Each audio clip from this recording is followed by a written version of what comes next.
And just so you, this is just a side note, grades K2 and 9-10 are part of a negotiated agreement for in-kind services in exchange for NWEA using the test items that we generate. So that's part of the negotiated agreement that we have with them.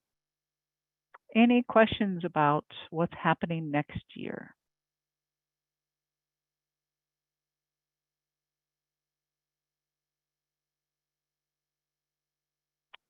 Okay. We do have training opportunities for the spring testing. NSCAS growth training will be on February 22nd from 1 to 3 Central Time. ACT is hosting their spring test administration part 2 on February 2nd from 10 a.m. Central Time. And we understand that there was a miscommunication about this. We want to be very, very clear that it is February 2nd. Also, we have NSCAS Alt training February 28th at 3 to register in advance. This is the link that you'll want to take. And then day 2 is March 2nd at 10. And again, there's that link for registration. I want to reiterate, Trudy, that for the alternate assessment, they only need to attend one of the 2 days, one Okay. or the other. Okay. Thanks, Maggie. Appreciate that. Okay, Iris is on. I'm going to turn this over to Iris, and this is her information that she'd like to share. Thanks, Trudy. Thank you all for your patience as ACT worked with the issues in the accommodation system, the TAA system. It was a hard, long, difficult road to get everything fixed in the system. However, at this point, it seems to be working well. And if you have issues, please contact me if you're still having some difficulties. I noticed that right now, with the last update, that we have 2,600 roughly accommodations that have been requested. Now, not all of those are finished, but most, it's a good number. We'd like to make sure that everyone gets that opportunity before February 3rd to apply for your accommodations. Can you go back on those slides, because I'm thinking that Yeah, I'm going to stop sharing for just a minute. I want to make sure that, are we recording? Yes. Okay, good. Okay, sorry, thank you. Go ahead. No problem, no problem. So on this slide here, it says February 3rd, they've extended that accommodations deadline to Friday, February 3rd. Hopefully you can get your accommodations in. The reconsideration deadline was also moved to February 10th. If you have accommodations for new students or the accommodation, the IEP or the 504 plan change, you would be under that qualified exception deadline. That is February 6th to March 17th. So if you have any questions about accommodations, don't hesitate to ask. Okay. Yes, and we really want to encourage students to complete the request as soon as possible. I know Iris mentioned that, but please get those accommodation requests in so they can be approved. Okay. Okay. Next. All right, student rosters are going to be available next Monday, January 16th. So here are the things we're asking you to view in the PA Next system, Pearson Access Next, is to review their state ID, the date of their birth, and the spelling of their names. Anything else that, those are the 3 main things that we're concerned about, and making sure that who is on that roster is a 3rd-year cohort, not necessarily a junior, 3rd-year cohort. I'm saying that for Maggie because she knows that she'd be saying that if I didn't. And so the deadline to review that roster is February 3rd also. And there isn't a save button or anything. We just want you to review it and make adjustments or updates as necessary. If you have students that moved out or moved in, we can make those adjustments after Friday the 3rd. But if you're testing paper pencil, you won't have a barcode label for them. which is okay. They can still fill out the information on their document, but that's that information for you. Oh, I've got one more. So this is just the correction to that webinar that was on the other slide, but I wanted to make sure that you knew that it was February 2nd, Thursday at 10 a.m. And this is the link. There's also the link to part 1 if you were not able to attend or haven't viewed that yet. And that's the link to that part, and both really good information before test time. I think that's all I have. Okay, any questions for Iris or any questions around ACT?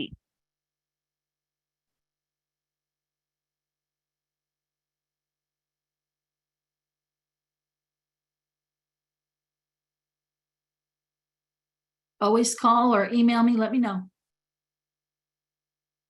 Okay, thanks, Iris. Okay, we have this announcement. I believe this may have been communicated to you already, but the ALPA 21 window has been extended for 1 additional week and will run February 6th through March 24th in 2023. The Alt ALPA window remains the same from February 1st to March 31st, 2023. Okay, so please take note of those dates if you have not already. And a few other updates. The 1% information, thank you to all of our 244 districts. 100% of the Nebraska districts submitted their paperwork for students identified for the NSCAS ALT assessment. Thank you, thank you, thank you. I know that Sharon is appreciative, as we are, that you attended to this, that your SPED people attended to this, and so we have this information in, so thank you. All right, this is something, is Rhonda or Adrienne? Yeah, I'm on. This is Rhonda. Okay, all right.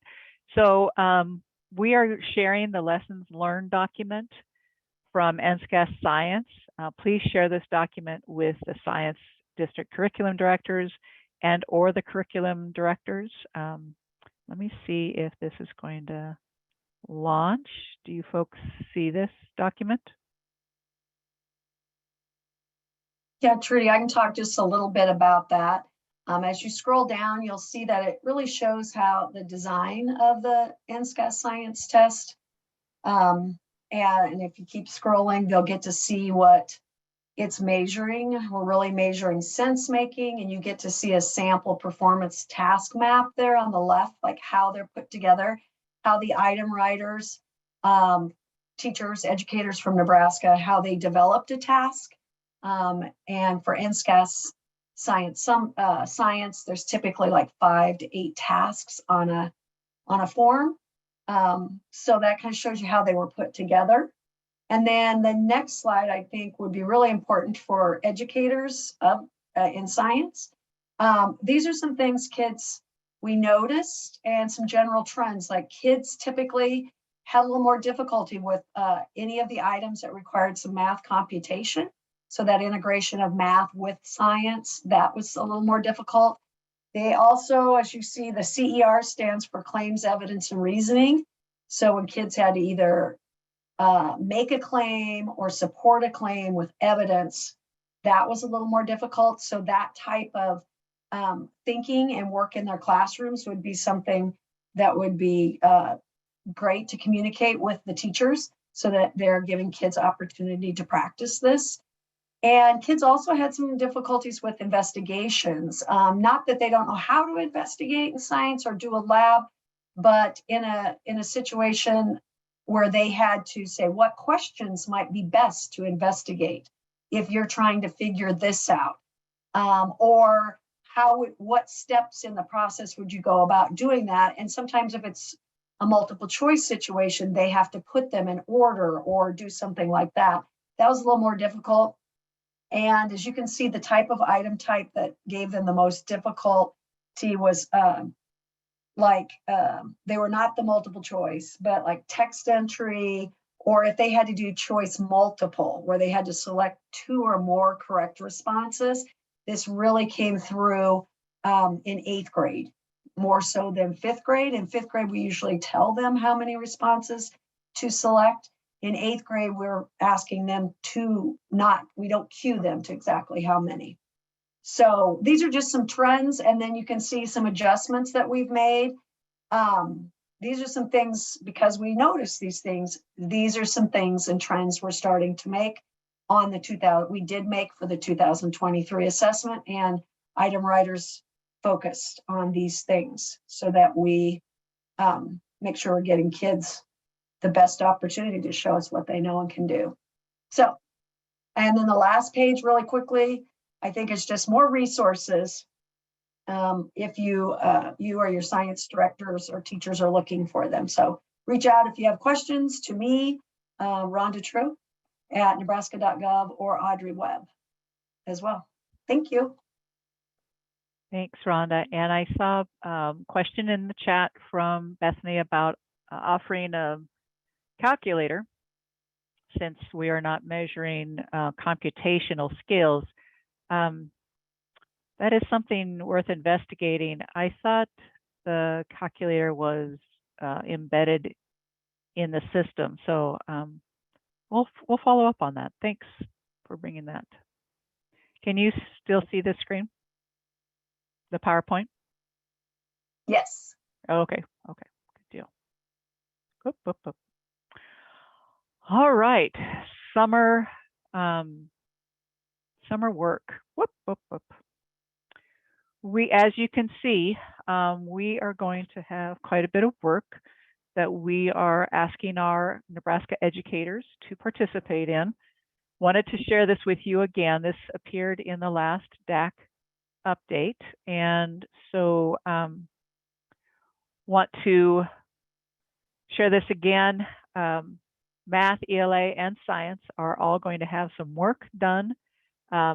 It identifies the dates and the meeting format. Some of these are virtual, and then also in person. So please reach out to your curriculum folks, to your content specialists. And I know Rhonda reaches out as well to the folks that are in the science cadre and other resources, but with math in particular, because we don't have a math content specialist on the team presently. I know that we hired one, but they're not presently in the office. Marissa Payzant will be collecting for math. Becky Michael, please send your nominees to her. And then, as I mentioned, Rhonda True for science. And what am I seeing in the chat? Oh, you don't think it's available for science? All right, I'm going to check that out. Yeah, thank you.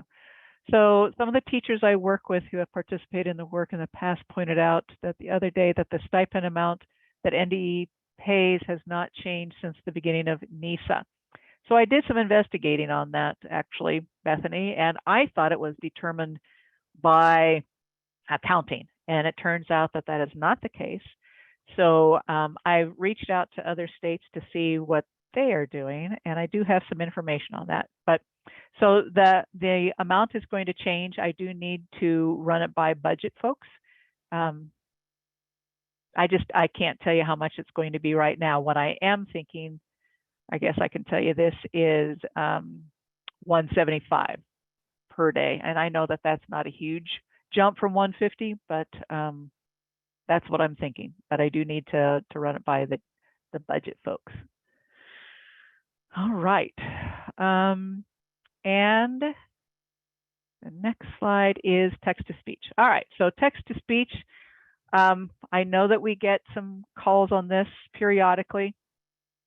Text to speech for students taking the ELA test only reads the directions if it is the reading comprehension piece. So if text to speech is activated during the ELA assessment, it's reading an item that is actually measuring writing standards. So that's the way the system is coded. That's the only way a text-to-speech platform or application will read any of the text that's in an ELA test. It's only that's for writing standards, not for anything that's measuring reading comprehension. All right, and we're at the questions. Yes, it does read the question, not for the writing piece. Allie or Maggie, do we know if it reads questions and answers even on the reading comprehension piece? Yes, it does. Okay, thanks, Bethany. I see your head nodding. Okay, so it does read the question and answers even during a reading comprehension test, but it only reads the passages when it's measuring writing. Okay. Okay, that's my PowerPoint, and just so questions that I can answer or my team can answer. How can we help?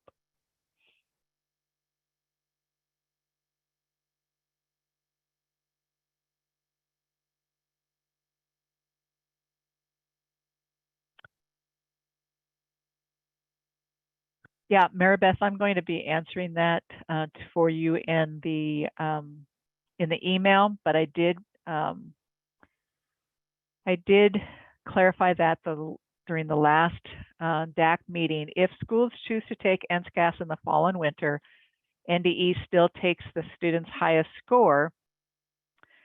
The caveat is always and has been and will continue to be as long as the student meets the blueprint. And what that means is that they have the 27 items that are designated on grade level and are measuring proficiency. If they don't, then we can't use it for accountability. That is the case. So we are again continuing to have these conversations around that. We are hoping to have NWEA include a way for us to identify those students on the student results file. Is that what it is, Maggie? Yes. Yeah. So we are hoping that we can get that information. So it is a possibility. It's not a guarantee unless the student has met the blueprint, has answered those 27 items that are on grade level. The guarantee is the spring. Every student will have those 27 items. Because of the changes to the test design that we made in the fall and the winter, it's not guaranteed. Judy, I want to point out that the spring administration is still mandatory. Yes. For this year and for 23-24. Spring will still be mandatory for all students. Yes. Okay. So I will answer you again in that email, but that's what we can say. All right. So Janet asks, alternate assessments for the ACT. Is the NSCAS alternate online? All alternate assessments are online. You can take it online. Your proctor can print off and do a paper as well. But yes, it is available online. It's not the ACT though, it is the alternate assessment for 11th grade for the third year cohort. It's the same alternate assessment test that you give to your 3 through 8 students, but you can include your third year cohorts. Okay, and the question, will the reports for NSCAS growth still be made available in the fall of 23 now that it is optional? Yes, they will. Allie, do you want to speak to that at all? Yep, you'll get the same reports plus the reports, the state results and map growth for those that choose to take those. You'll get those map growth reports with state data for the RIT scores. Okay. Thank you. Violet, we are currently looking at our system updates and making sure our technology is ready for the spring window. Do we need to keep an eye out for NSCAS system updates before the window opens? I don't want to make changes too early if things are updating on the NWEA side. So as far as I know, Maggie, please. If there are any updates, it'll be included in the NWA Nebraska partnership emails that we send out on Mondays. There was one in the fall. There was an update in the fall, but I don't believe there's been one since then.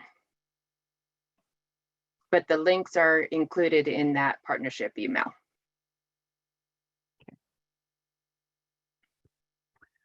All right. NSCAS growth will assess the math standards starting with the fall of 2023.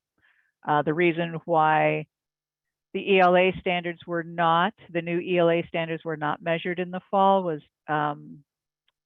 the work with alignment was not completed early enough for the new standards to be applied to the items that we had in NSCAS growth. But this will be done in time for the new math standards to be assessed in the fall of 2023.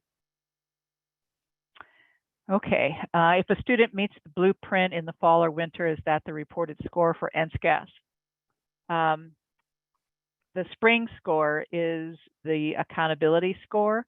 The only reason why we would use a fall or winter is if it's the higher of the, if it is higher than the spring. But traditionally, and what I am saying for the record is that the spring is the accountability measurement for reporting. All right, are we getting closer to be getting a classroom analysis on how their students have done on the standards that are being tested? Do we know for sure? I've asked NWEA to give me an update on which MAP growth reports are going to be using the NSCAS data. So I'm hoping to get that sooner rather than later, so you'll know. Allie, can you add to that at all? No, that the majority of reports, all that we've seen so far is all the reports except for the learning continuum, where it puts students right next to those RIT levels. But everything else should be available, those MAP growth reports with the state level data. Okay. Okay, will there ever be a comparison chart for NSCAS scores similar to what is used for MAPs, RIT by grade level, comparative data chart? Allie? So that one I haven't seen in the works yet. That one just takes time to get all that normative data. Okay. So I have not seen that one in the works yet. All right, thanks. And training days during the summer, are training days during the summer requirements? No, those are always professional development days, basically, for teachers. We really appreciate them giving us their time. There certainly are not requirements for the districts through NDE. We just hope that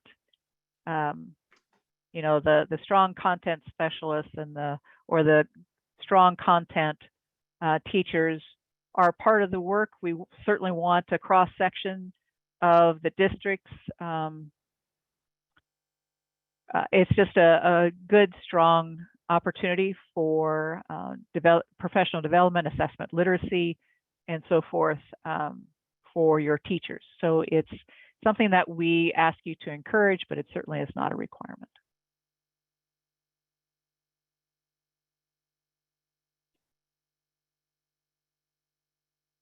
Oh, I'm sorry, Melissa, you've had your hand raised. Thank you. That's okay. Now I have a few more questions, but one about the text to speech, Yeah. when we were talking about that. Yeah. I've seen since the beginning of the year, it said we have text to speech for the Spanish online test now. However, when I look at like even the revised accommodation documents, you know, it clearly says no Spanish text to speech. So I didn't know if, has anyone used that? And is it truly just on the online Spanish? It's the text to speech for that, for NSCAS. Anybody on the call help her out? I've not heard any feedback, so.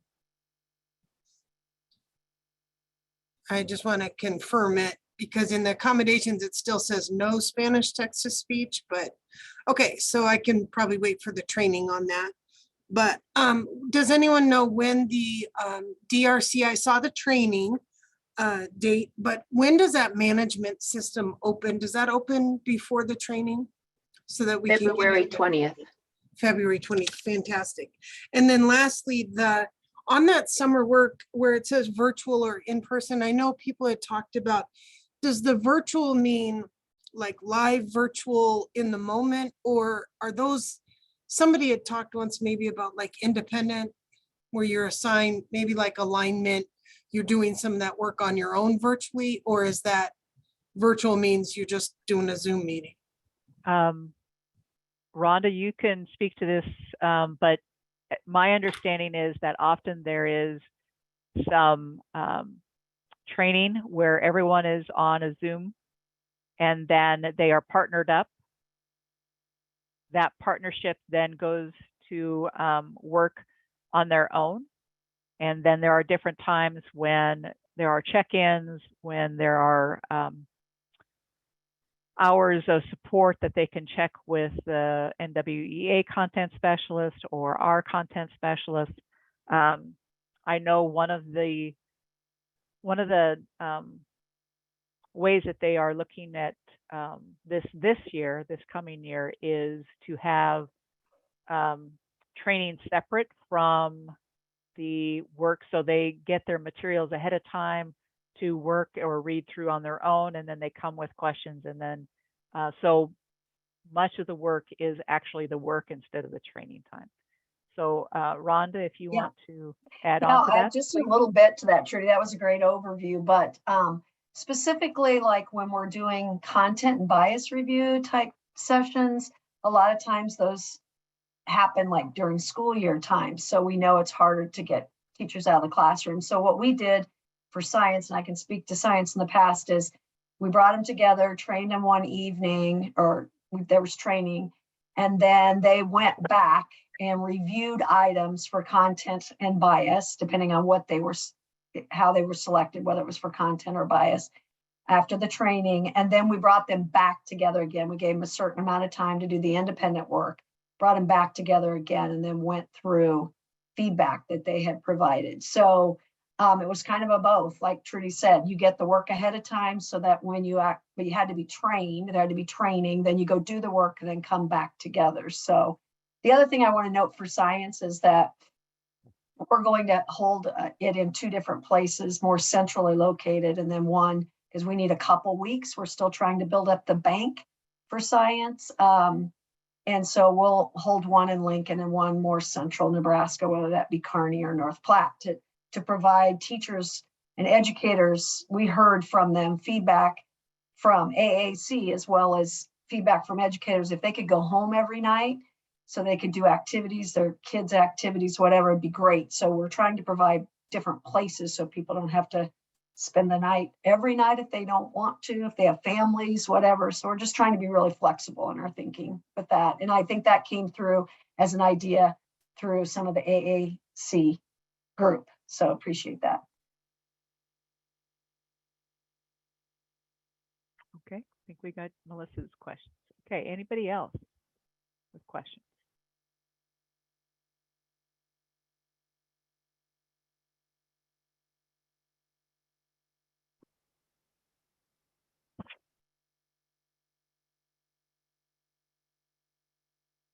Okay, thank you so very much.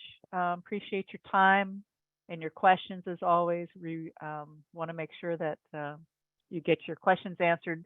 Send emails, send, give me a call, reach out please, and we'll make sure that we get you the best answer that we can. Thank you. and have a great weekend. If you guys are getting Monday off, great 3-day weekend, little holiday. Otherwise, have a safe weekend. Enjoy. Stay healthy, folks.